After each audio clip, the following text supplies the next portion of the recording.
2 days later, Alfred returns to school. Even the most severe injuries are completely healed. He's truly the future hero. His frightening resilience is different from ordinary folks. When Dill catches sight of him, he screams and runs off into the distance. Well, I think that's better than the two of them quarreling. That day was truly exhausting. In a lot of ways. However, now there's someone who understands my situation and can help. Thanks to the backing, I feel like I'm gliding through the air, slowly rising into the sky. With this, my stress-induced chronic gastritis seems to have improved. But it's not completely gone yet. Right now, it feels like there are knives stabbing into my stomach. As I move to the intermediate magic technique classroom, no, it's been happening since morning. Alfred's eyes have been glued to my back all day. Moreover, he's expressionless. So scary. I can't read his thoughts at all. But I'm too scared to ask, so I can't say anything. Is this what they call keeping someone in suspense? And, on pins and needles. Anyway, because of all this stress, my stomach's been killing me since morning. I'm fed up. I want to go home already. I sigh. The hallway leading to the building where the special class is held is empty. The 3 brats are taking the agriculture exam at the back of the school. So right now, it's only me and Alfred here. He's following right behind me. So why is he following? Please move away from me. You're too close. This strange distance is too unpleasant. Hey, says Alfred. I managed to hold back from screaming. He finally said something. Because we're heading to the same classroom, I can't run away. What? Behind me, Alfred leaves some space between us and opens his mouth to say, the day before yesterday. Oh, I went straight home that day. Seriously. Didn't even visit the library. I answer without pause, not turning back in the slightest. These are the lines I have prepared. That's right. I'll keep saying, I went straight home the day before yesterday. Insist on it no matter what. Luckily, there's no evidence of where I was. And everything was taken care of. There's no one to tell Alfred the truth. It's the perfect crime. Well, I didn't actually commit a crime. Alfred's silent. I wonder if he believes what I say. Well, he has no choice but to believe it. There's no proof I was with him. With this, everything will go back to normal. He suddenly grabs my right arm. His grip stops me in my tracks, my arm pulled back behind me. What? He draws it close to his face and studies it, blue eyes unblinking. Tilts and rotates my arm. It seems like he's searching for something. 2 days ago, well, for a while now, I've been having a nightmare, Alfred mutters, eyes lowered. My memory of what happened the day before yesterday is still blurry. But, it was like I was dreaming the whole time, or maybe I was awake, which part was a dream and which was reality, I'm still not sure. Really? I bring a hand to my chest, brushing it gently. All right. Good. After all, he appears not to remember much of what occurred back then. Well, naturally he doesn't. He was unconscious through all of it. But, there was a hand holding mine the whole time, a warm hand. It's okay, someone said to me, in the dream. I swallow my breath. The hand was small and the fingers were so thin. Kind of like yours. He squeezes mine as though to confirm. As he does this, my heart thrashes against my chest. This is bad. This guy's memory is too good. Somehow, I have to play off this dream punchline as a fact. Up until now, I managed to follow the story of the starting village arc. If the story diverges from here on out, I'll have no clue what to do in the remaining 4 years. And I won't be able to predict what will happen. That's why, I need to bring it back on track. That's it. You had a realistic dream that didn't seem like a dream. A realistic dream that doesn't seem like a dream. Exactly. Dreams that seem connected to reality. Don't you get 'em often? You have those kinds of dreams when you're tired, right? Me, I've had those kinds of dreams too. It's like that. Well, whatever you see in your dreams have nothing to do with me. Dream. That's right. It's a dream. It's definitely a dream. So let go of my hand already. Why is he still checking my fingers one by one? This bastard, maybe he doesn't believe me after all I've said, still searching. Try poking holes into my airtight alibi. Phew, but too bad. I predicted this as well. My alibi is perfect. It won't be destroyed by someone like you. I squeezed that hand so hard I thought I definitely crushed it. No, really. Read this at perpetualdaydreams.com.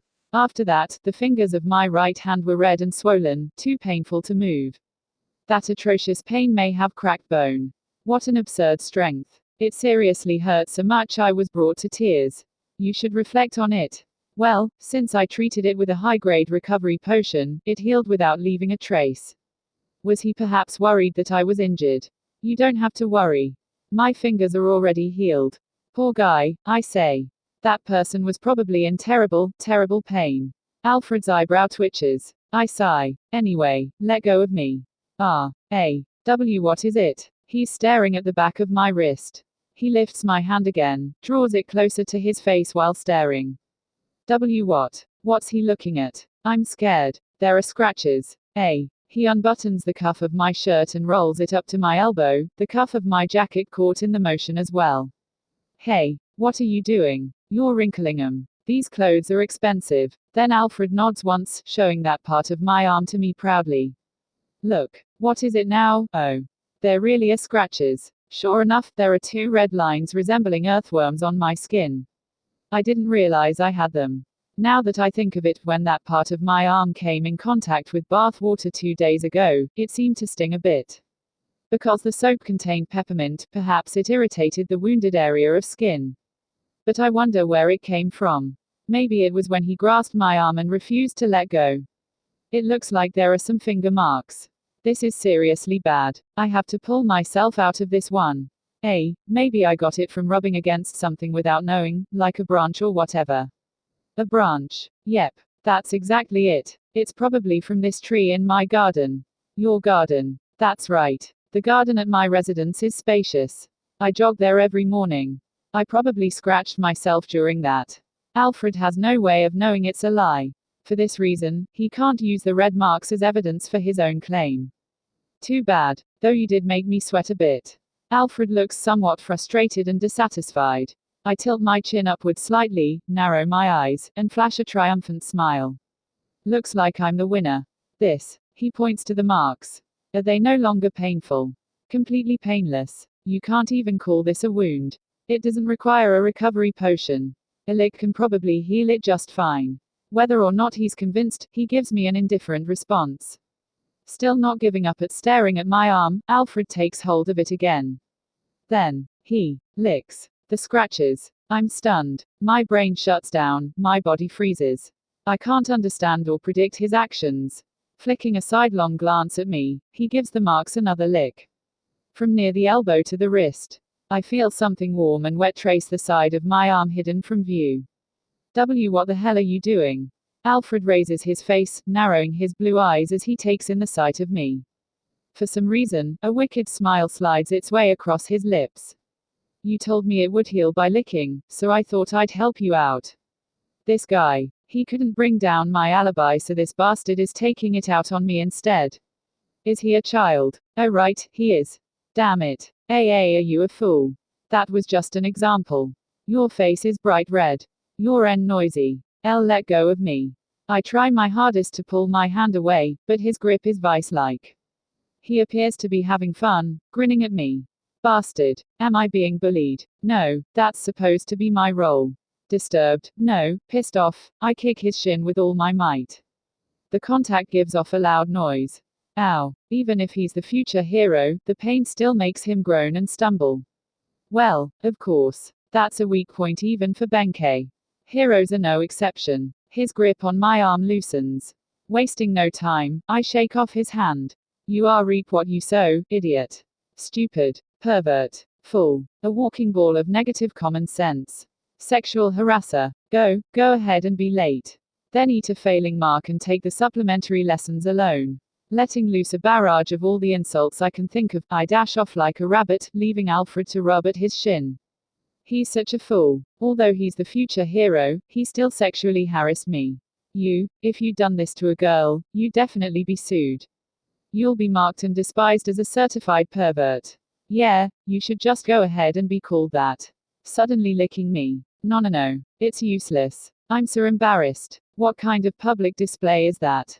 Rejected. Right. Now you see it, now you don't. It's deleted from my memory. That's the best course of action.